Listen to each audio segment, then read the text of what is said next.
you're his aunt too. Can you help us a little with these medical bills? Lily's voice buzzed in my ear. The scene before my eyes quickly became clear. I had been reborn. In my previous life, after Lily uttered those words, I immediately invited her in. On one hand, I wondered, how is my grandnephew, Leo, born in '07, already a father? On the other, I worried, what if Lily asks for money? After all, this isn't a small matter. While I was fretting, hiding under my blanket, staying up all night scrolling social media for solutions, and finally drifting to sleep, Lily's entire family had already packed up and vanished. Oh no, they had left behind a wailing newborn baby. Terrified, I called the police. The police managed to contact Lily, but she said, "Julia, my whole family and Leo are working as laborers to earn money for his medicine. Until we've earned enough, we don't have the face to visit our child." Her earnest, heartfelt words moved everyone present, but in reality, Lily had been irresponsible since childhood. The idea of her working to earn money for a stranger's child, less than 3 months old, was simply impossible. Yet, if I said this aloud, it would sound heartless. Everyone advised me, she's your relative after all, just take the baby in for a while. His parents and grandmother will come back.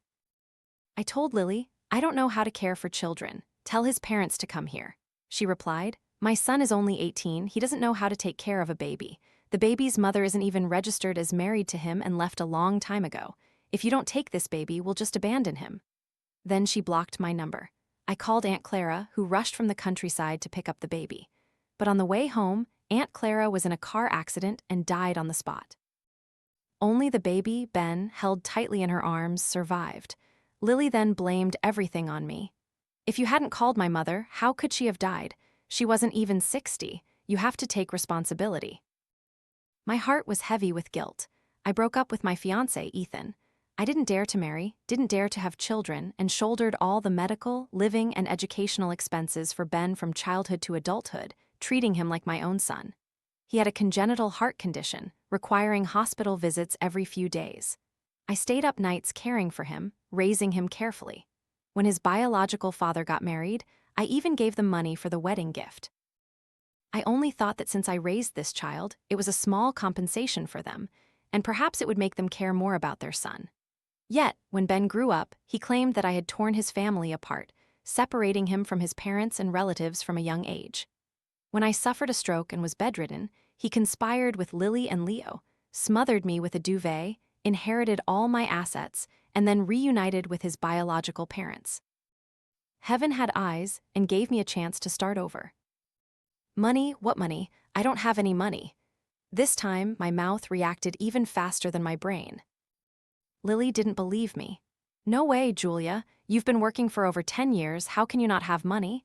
Ben needs a checkup in the big city this time, and everything costs money.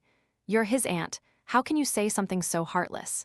If we knew this, why would we even come here? She immediately launched into a tirade of complaints, as if I were solely responsible for the baby. In my previous life, I was too soft-hearted and felt embarrassed by her words. But this time, I wouldn't invite trouble upon myself again. I pinched my thigh hard, tears welling up. Lily, how can you say that? This baby isn't mine. You two are his guardians. If he's sick, you have to treat him. That's the law. If you only give birth and don't raise him, what's the difference between you and an animal? Their faces immediately darkened. I realized I had misspoken and lightly slapped my mouth. Oh, Lily, I didn't mean you. You're not animals. Oh no, their faces grew even darker. Leo stepped forward. Auntie, my grandma always said you were kind and generous. But now it seems you just look down on my mom because we're poor relatives and our family has no man, so you're bullying us. I rolled my eyes to the heavens but still managed to say weakly, you can't say that. You don't have a father, but this baby already does. And you're not a child anymore. Don't say such irresponsible things. My words hit Leo where it hurt. What? I'm only 18, why am I not a child? I gasped, taking 2 steps back, my gaze fixed on the girl, Sarah, holding the baby behind him. I sternly demanded, how old are you? How dare you entice my grandnephew? Sarah trembled with fear. Lily irritably interjected, Julia, what are you doing? If you don't want to lend money, just say so. Why bring up age? I emphasized, fraud is illegal. What you're doing. Sarah bit her lip and stammered, I'm also 18. I stared at her, stunned. Were you willing? If you were forced, today I will uphold justice and send him straight to jail. Sarah awkwardly lowered her head. How should I explain this? What if I didn't want to? Ben, the baby beside her, started crying loudly again. I closed my eyes in despair. It was true. If she hadn't wanted it, how could this baby have been born? In my previous life, I had only met her once. She seemed to be about the same age, perhaps a little older than Leo, quiet and reserved. Aside from a polite greeting when she first entered, she said nothing more. Before Ben's test results came in, I often saw the two of them secretly being affectionate with each other. I even thought they were just siblings. I'm tired, I don't want to act anymore. Unfortunately, it probably won't work out these next few days. Lily was astonished. Julia, no way, not even for one night. Leo also chimed in. Auntie, my mom said you two were very close. My mom had such a difficult trip getting here, and yet. His insinuation made me furious. Ben, the baby Sarah was holding, also cried loudly, as if in agreement. Mrs. Kim, the neighbor, walked by, saw the scene, and asked, "Why are you letting a child cry in the hallway? I'm old, and my thoughts are a bit traditional. You're all relatives, can't you go inside to talk if you have a disagreement?" Lily immediately chimed in, "Mrs. Kim, you're right. Julia, why are you still blocking us like this?" I sighed, looking embarrassed, and opened the door for them to see. Unfortunately, today, my house is filled with offerings. There's a shaman in ceremonial robes, holding ritualistic objects, murmuring prayers. In the distance, a Bluetooth speaker is playing music brought by the shaman. Mrs. Kim was horrified. "Oh my, you can't let children in there." I nodded, still looking awkward. A newborn baby, it's not good for him. The three of them finally realized that things weren't going their way and exchanged bewildered glances. Lily quickly decided, "Julia, how about you help us first?" Just then my phone rang. "Hello, boss, what? I have to go on a business trip today. Isn't today the weekend?" "No, I don't want to go, I have guests at home. Is there a problem? If I don't go on this business trip, all my performance bonuses will be deducted. Why does it have to be me? Where are the others?" "Ah, they don't have families, no children, so they're forced to go. Why am I always the one going on out-of-town business trips this year? I should get the biggest share of the bonus." I hung up the phone. Lily's entire family of 3 stared at me blankly. I cleared my throat. "Sorry, that's just how it is." Lily, who already disliked me, suddenly looked a little smug after hearing me. "HMPH, you're so pathetic, Julia. In your 30s, no family, no children, and one phone call means you have to go on a business trip." "Yes, I'm so pathetic," I agreed. I pulled a suitcase from behind the door and casually handed my keys to Mrs. Kim, asking her to look after my house. She was the most traditional, so I knew she would take good care of my home. Lily watched my smooth actions, dumbfounded. I stepped into the elevator, sighing, "What can I do? That's the life of a workhorse, always ready to follow orders." After saying that, I looked at her with a hint of envy. "Not like you already have a grandchild." Mrs. Kim, hearing this, also widened her eyes. She was 60, and her children weren't even married yet. How could this young woman in her 30s already be a grandmother? I stepped into the elevator. Lily hastily shouted, "Julia, how can you just leave like that? If your house isn't available, then take us to a hotel." As I went downstairs, they chased after me. "I'm rushing to the airport. How about this? You take a taxi to a hotel first." I casually hailed a taxi for them. Lily didn't think much of it and immediately got into the car. Midway, I received a message. "Julia, why didn't you pay for the taxi? The hotel says you didn't book a room. Julia, they're bullying us too much." Of course I didn't book a room. I didn't even know they were coming. And they called so excitedly without a reservation. What were their intentions? It's as clear as day. "Lily, if you didn't book, book it yourself. I'm about to board my flight, can't talk anymore." She angrily questioned, "You took us to a hotel, so you should pay for it. Your house wouldn't let us stay, so you should take responsibility. I have a child here."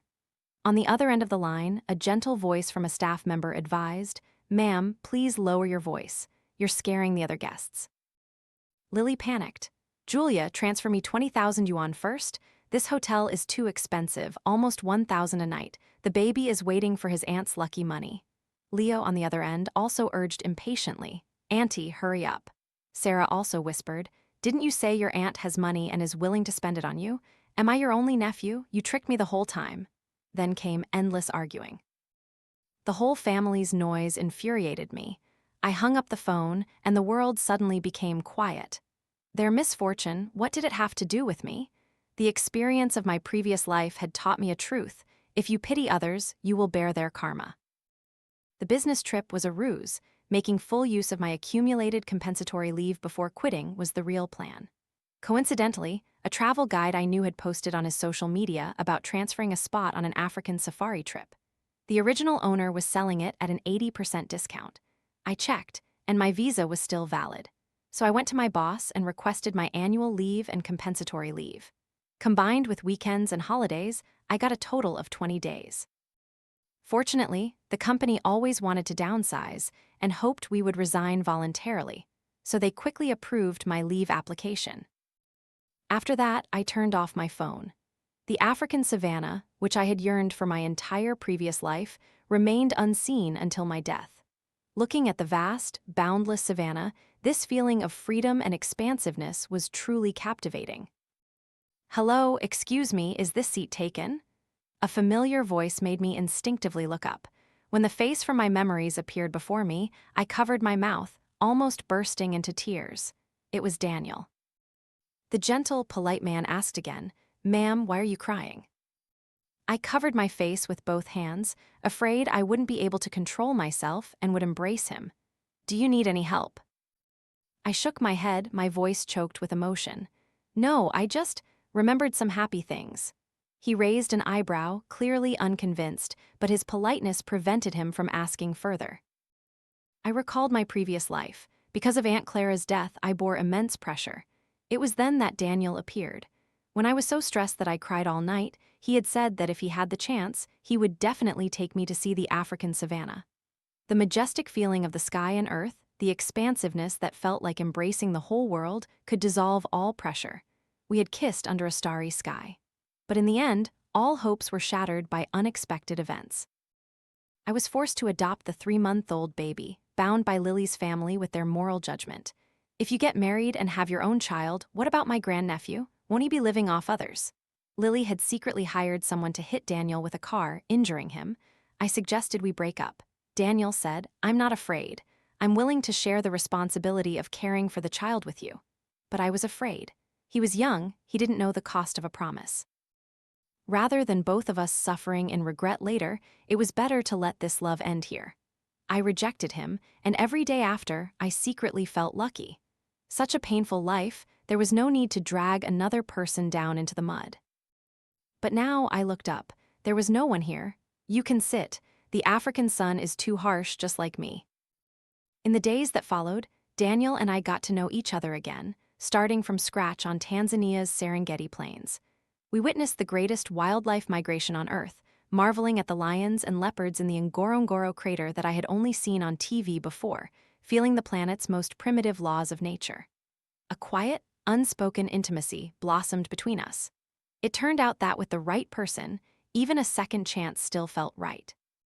The last day of my African trip was also the day I officially resigned. At the airport, seeing that my European visa was still valid, I texted HR, saying I would come to the company in a few days to pick up my termination papers. As a result, I found my WeChat messages had exploded. My best friend, Sophia, told me to quickly accept a friend request from a stranger. The police said they couldn't reach me, so they contacted them. As soon as I accepted, a phone call came through. "Ms. Yu, please come to the police station immediately to pick up your child." I was bewildered. The person continued, "2 days ago, a kind citizen, Mrs. Chen, found a baby crying in the park behind Yunsha Hospital. Inside the diaper bag was the baby's diagnostic report, and in the innermost layer, a letter of entrustment. Your phone number on it had been scratched out." After saying this, the person sent me a video of the discovery and a photo of the letter. The handwriting was messy. Clearly my phone number was intentionally written and then vaguely scratched out with a black pen. But if you held the paper up to the light, the numbers could still be faintly seen. I was so angry I laughed. Some people use every ounce of their meager IQ for framing me. I explained, "That baby isn't mine, it's my cousin's. If she's family, Then please come to the police station now and take the baby home first. It was exactly the same as in my previous life. I called the police, but the baby's parents weren't there, and I was its only relative in the city, so I had no choice but to take him home. But what about now? The scorching equatorial wind blew past my ears. I calmed down. I was abroad. I gave Lily's phone number to the officer. Then I opened Sophia's messages. She had sent me a video. The person who reported the incident was an elderly woman. Early in the morning, she was playing music loudly, setting up her phone to live stream her square dancing. As the loud music faded, the sound of a child crying became very clear. In the video, the old woman initially thought it was a cat. When she parted the tall grass, she saw a living baby. Poor thing. The old woman stopped dancing and immediately called the police. When she opened the diaper bag, she also found the letter of entrustment, which clearly stated the baby's congenital heart condition. The number of livestream viewers immediately surged to the top of the trending list. Many philanthropists continuously donated money to the baby. Countless hot TikTokers also flocked there. Everyone gathered outside the police station. It's 2025, and there are still people abandoning their children. Everyone wanted to see who this heartless person was. After arriving at the police station, the police found another letter that had been crumpled in the diaper. The scratched-out phone number on it was mine. And because I was abroad and my phone couldn't be reached, they had gone through a roundabout way to contact my company and best friend to urge me. I scoffed. If I weren't abroad right now, I might have been stuck with this mess again. At the airport, a child ran around wildly and almost crashed into my leg. Daniel immediately pulled me aside to protect me. I raised an eyebrow and asked, "Haven't you returned to your country yet?" His face was slightly flushed and he stammered, "Haven't bought a ticket home yet. What about you?" My eyes drifted down, seeing the visa in his hand. "I'm planning a trip to France." His eyes lit up. "What a coincidence, me too." I didn't expose him, just smiled and said, "Then let's go together." Because real life was too rich, I was lazy to care about online news. My best friend, Sophia, however, was a gossip queen, diligently sending me hot news every evening. Lily and Leo continued to blame me at the police station. My friend told me, "You wouldn't believe it. Your cousin even said that if you had lent her money for Ben's treatment, she wouldn't have abandoned him." That shameless, "I'm poor, so I'm right" attitude left everyone speechless. It was the first time I saw the police officer so angry. In the end, there was no other way. The baby still needed someone to raise him, and the police couldn't actually put them in jail.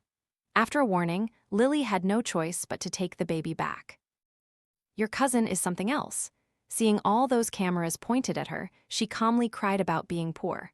I'll admit it.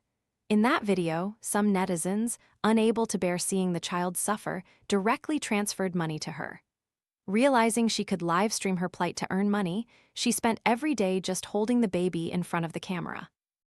After being warned by the platform, she put a baby stroller in her livestream room but never stopped complaining daily about her low education, weak health, and lack of money for Ben's treatment. Following Sophia's advice, I watched a few livestream clips. The comments were mostly scolding her, but after scolding, they sent gifts. Did they really pity her? No, they pitied the young child at risk of abandonment due to lack of medical funds. Our people are still kind-hearted. I heard she even got a few 60-second advertisements. Even in the family chat group, people were discussing it. While Daniel and I were admiring the Eiffel Tower in Paris, Lily appeared in the family chat group, boasting about the money she had earned from live streaming. She also added a new account to the group, introducing him to everyone. "This is my boyfriend, Michael." Then she sent an embarrassed emoji. The man who had just joined the group immediately sent 10 red envelopes. The atmosphere in the group instantly became lively. A flurry of relatives jumped out, saying Michael was trustworthy. Lily has struggled for so many years, she's finally getting her due happiness. Someone else said, "Once you're in the group, your family, don't mind that she's already a grandmother. Her previous man was 18 years ago." The messages in the group paused for a moment, then the man spoke. "I don't care what kind of person Lily was. I only know that her current appearance is attractive enough for me to want to protect her. I won't allow anything or anyone to hurt her." As soon as he said this, the entire group praised him as a true man, responsible. Michael and Lily met through live streaming. She noticed that the avatar of one person who sent gifts was identical to the avatar of a donor in a charity fund. So she asked about it during a live stream and found out it was indeed the same person. I pinged Lily. You must have earned a fortune from those airplanes and yachts you received lately, right? So hurry up and pay back the 200,000 yuan you borrowed from me, okay? The chat group fell silent again. Lily said, "When did I owe you money? Today I brought my boyfriend into the group. Are you deliberately trying to cause trouble for me?" I took a picture of the Eiffel Tower and sent it. What to do? I'm out of money from traveling, waiting for you to pay me back. Otherwise, I'll just have to livestream about collecting debt. Do you think anyone would watch if I livestreamed debt collection from Paris, France? Lily was furious, sending 4 or 5 voice messages consecutively. Michael then spoke, "Julia, I've heard Lily talk about you. Isn't it just 10,000 yuan? I'll pay it for her." The chat group was silent. Lily was enraged. "When did I owe you 200,000 yuan? Others chimed in, "You can't just make things up. I could say you owe me 500,000 yuan. You need proof." I knew exactly what they were thinking. Relatives in the countryside borrow money, mostly without intending to pay it back, let alone having a promissory note. But Lily was different. I posted all the photos of the promissory notes she had handwritten from my photo album. 18 years ago, when you gave birth and went to the hospital, I fronted the money.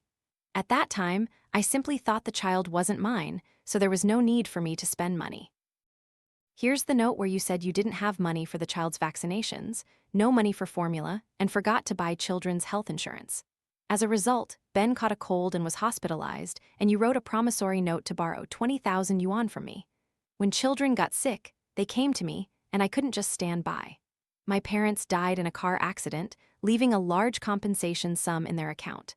I couldn't bear to see another relative die from illness. Lily exploited this weakness of mine to continuously borrow money. When I started to reconcile these old debts, the amount loaned had already exceeded 100,000 yuan. When she realized I wasn't transferring money to her anymore, she changed her tactic. She called from Aunt Clara's phone, claiming her younger sister, Emma, was sick and needed money for school fees to borrow from me. Eventually, Aunt Clara found out and made her write a promissory note, but she never proactively repaid it.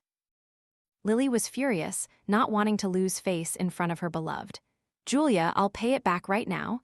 Lily threw a screenshot of the bank transfer into the group. This time, the topic of discussion revolved around her again.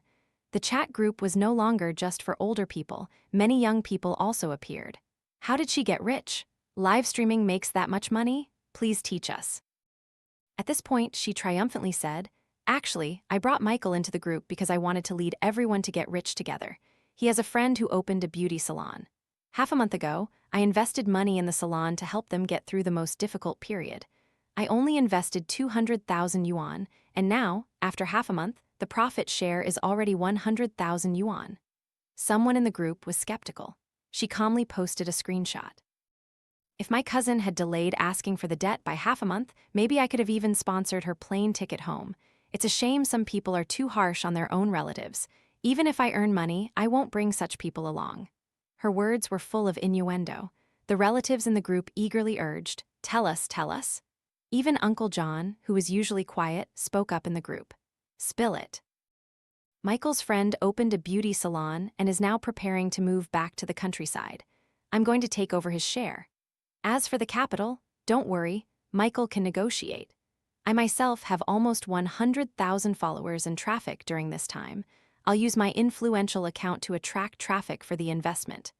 I'm not like some people who earn money for themselves and never think about helping their family members. This time, each household only needs to invest 50,000 yuan to get a certain share. Don't underestimate this number. This is just the initial stage. Later, the annual profit share will be more than 50,000 yuan. It's truly a small investment for a big return. Michael originally intended to invest all the capital himself, but I secured this opportunity for our entire family. Someone didn't believe her. On Wednesday, Lily said she had taken out her savings and invested a month ago. The 200,000 yuan she paid me was proof. I raised an eyebrow. This procedure sounds familiar. I opened Michael's social media page, and it was exactly as I suspected. Monday, studying business, subtly showing off a Patek Philippe watch. Tuesday, working late, subtly showing off a car steering wheel. Wednesday, a screenshot of red envelopes sent to the entire golf course after a hole-in-one. Looking back at Lily, who was gloating in the group, what more needed to be said? Suddenly, I felt like eating a feast of roasted pig. Emma, Aunt Clara's other younger daughter, sent me a private message. Julia, on behalf of my mom and my sister, Mom knows she was wrong to you, but our family really has no money to pay, so she can only keep silent. In my previous life, at this time, young Emma was studying for her college entrance exams. Upon hearing about her mother's death and her older sister fleeing, she had asked her teacher for permission to study at home, spending every day looking after Ben.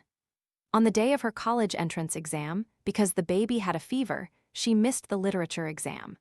As a result, with one subject missing, she could only get into a vocational college.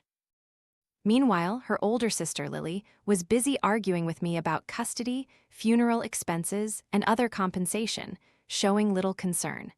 It was only when I found out that the older sister had taken all the money and fled alone. Emma, under immense pressure, dropped out of school. I paused for a moment and replied to her, "There are only a few months left until the exam. Don't let others ruin your own future."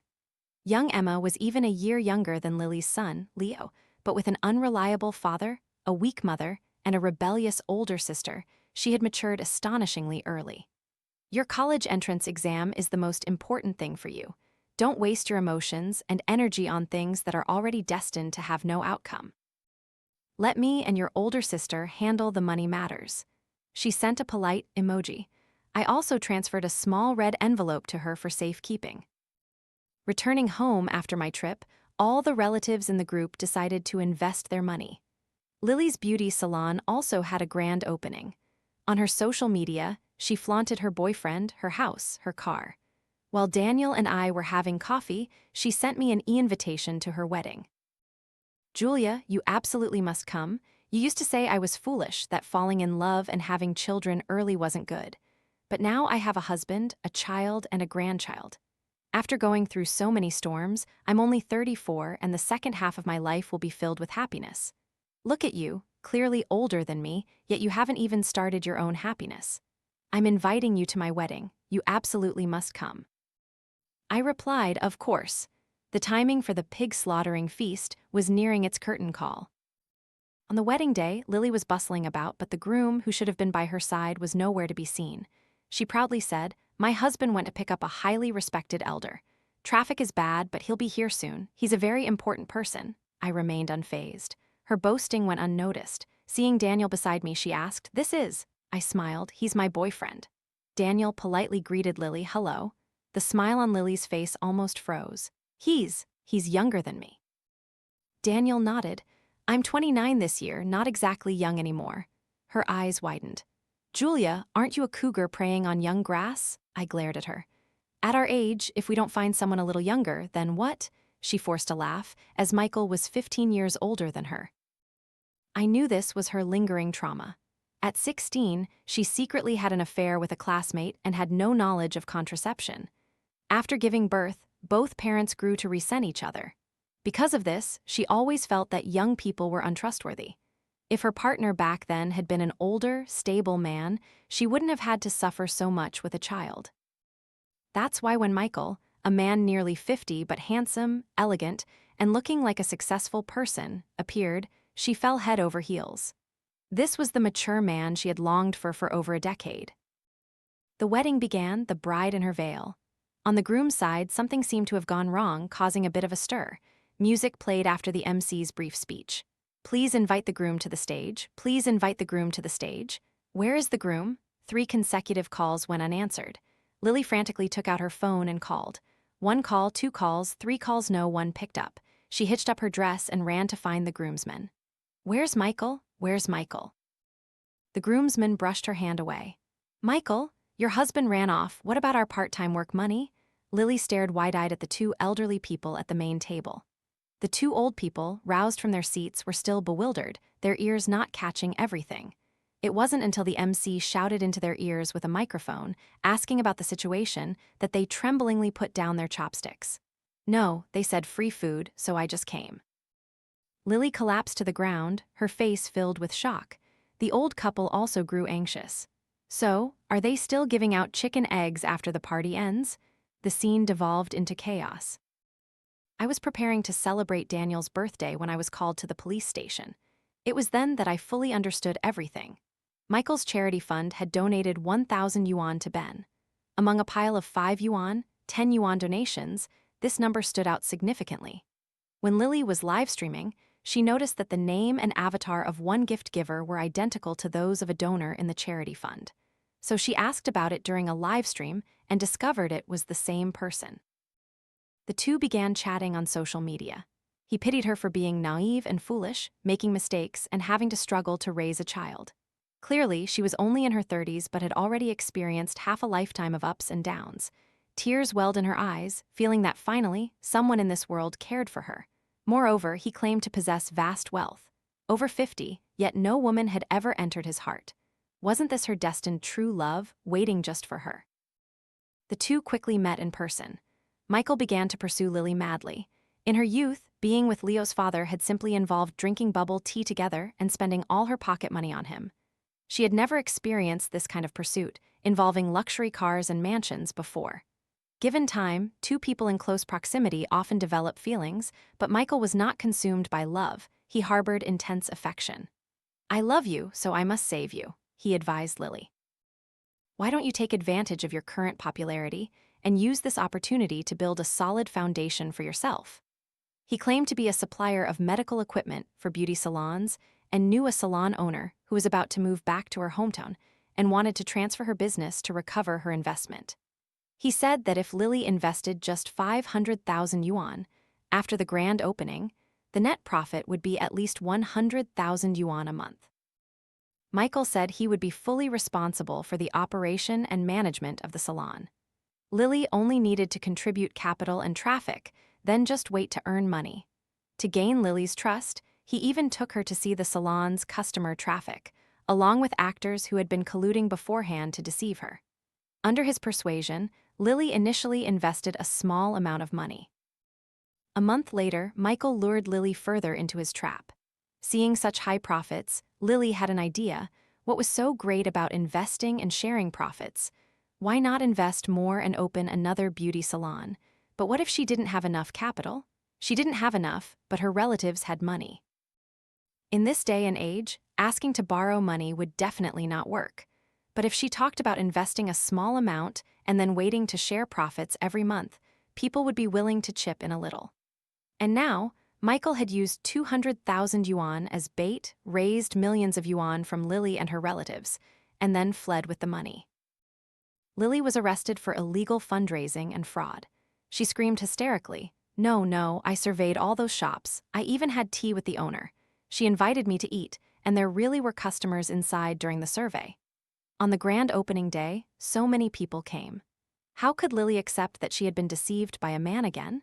She had used all the money she earned as a hot TikToker and even mortgaged her house in the countryside. But little did she know, the beauty salon, the owner, the employees, and the customers were all hired actors.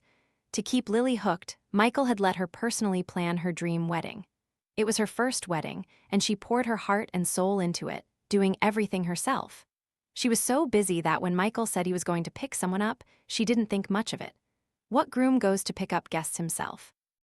Michael said he was stuck in traffic, but would arrive in time for the ceremony, and she didn't suspect a thing. But he had been on a plane long ago. Michael exploited the bank's transfer limits, taking large amounts from high-limit accounts and small amounts daily from low-limit accounts. In this way, hundreds of people were deceived, not just into investing, but also some who had purchased membership cards after the opening. Did you know he was a scammer? You knew, didn't you? She didn't know what she was thinking, but she suddenly stared at me with wide eyes. That day you spoke so strangely, talking about a pig slaughtering feast. Did you know all along? I blinked innocently. What are you talking about? I don't understand. She tried to lunge at me but was stopped by the police. Lily screamed, Arrest her, arrest her. The police also looked at me. You knew, why didn't you tell her? I showed my chat history to the police. It's unfair, I did warn them, but no one paid attention. Everyone was so deluded about getting rich. Even when I spoke the truth, they said I was spoiling the fun. The police listened to me and nodded. In our previous cases, there have been many scams targeting single mothers. Even with warnings, if the person involved wants to believe, the success rate for the scammer is very high. Lily was sitting collapsed on the ground. Even though she now fully understood the whole story, she still didn't want to believe it. He loved me. We had true love. He must have been in an accident, not. Leo, her 18-year-old son, also came to blame me. Auntie, you knew my mom was being scammed but didn't say anything. You're so vicious. His accusations were completely unreasonable, but my heart remained undisturbed. So what if I knew? The noble and moral person from my previous life was already dead. In a flash, all the relatives from the countryside flocked to Lily's house, demanding their money back. But all the money had been swindled away. How could she possibly pay it back? At this point, telling them about investment gains and losses wouldn't work. What? If it's an investment, it should make money. If there's a loss, you have to compensate uncle, aunt, and all of us. Those who had bought membership cards continuously came to her house demanding their money back. They even went to her village. Aunt Clara couldn't stand the hassle anymore and sold over a dozen cows from her farm. She also borrowed money everywhere, gathering a large sum to pay back those people. With a heavy heart, a distant relative of Aunt Clara's family, who owned a factory in the south, came to demand money. He directly took the 18-year-old grand-nephew, Leo, to work at his factory to pay off the debt, providing food and lodging, no wages, and 3 years of salary advanced. As for his daughter, Sarah, she couldn't be managed anymore. If she needed to be prosecuted, then prosecute. If she needed to go to jail, then jail. The biological mother of Ben had also left. She felt that her daughter was still young, gave birth to a sick child, and it wasn't something to be proud of. Wanting to hide this past, she agreed to give 20,000 yuan as a one-time childcare payment to help her former mother-in-law pay off debts, but hoped they would not acknowledge each other if they met in the future. In my previous life, Emma, the younger cousin, missed her college entrance exam because she had to take care of the child. In this life, she finally didn't have to live for others. Her exam scores surpassed the admission threshold. That summer vacation, when she asked for my advice, I encouraged her to go far away. Eventually, she enrolled in a university in the north. Every winter and summer break, she worked part-time, only returning home for a short time during the Lunar New Year. Later, Daniel and I registered our marriage and had a daughter. During the Kingaming festival, when we returned to my hometown for tomb sweeping, I saw a child about 5 or 6 years old following a group of other sickly children, asking to play. The children ran away, mocking him. "No way, my mom said your family owes a lot of money. If anything happens to you, your mom will extort our family, and we don't have money to pay." Aunt Clara came out, led the child back, poured him a glass of water, and offered him medicine. The child snatched the medicine angrily, saying, "Give me money for candy or I won't let you take your medicine." "Hate you, hate you." Aunt Clara clutched her chest, looking as if she was about to collapse. The child angrily rushed forward and hit her. I lunged forward, snatched the medicine from his hand, and gave it to Aunt Clara. Turning back, the boy looked at me with hateful eyes. Those eyes. In my previous life, when I was bedridden after my stroke, he sat by my bed, holding medicine, demanding to know where my house deed was with those very same eyes. At 15, he secretly took money to try and impress girls. As a result, because of his congenital illness and small physique, he was rejected when he confessed his feelings and angrily hit the girl. When he came home, I hit him for the first time. He angrily retorted, "You only hit me like this because I'm not your biological child. If my parents were here, they wouldn't treat me like this." Hearing the child I had raised for over 10 years say that, I was so angry I almost fainted. In high school, he dropped out to play games at home and even stole my credit card to send gifts to a male streamer. He even cursed, saying no woman was any good. I wanted to kick him out. This kid directly live-streamed with the male streamer he was close to, complaining that I adopted him but didn't take good care of him.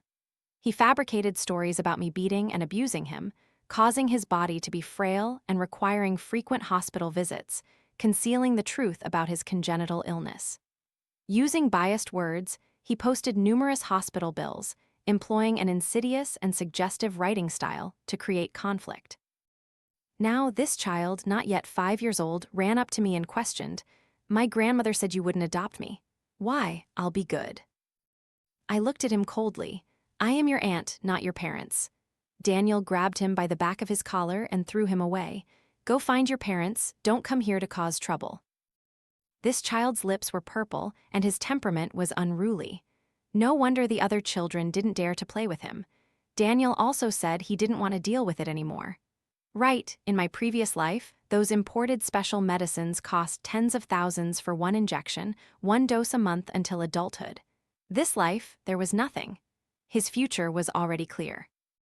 In the end, I did leave Aunt Clara a small amount of money for safekeeping. But if they asked me to devote my time and resources to help this life, it was simply impossible.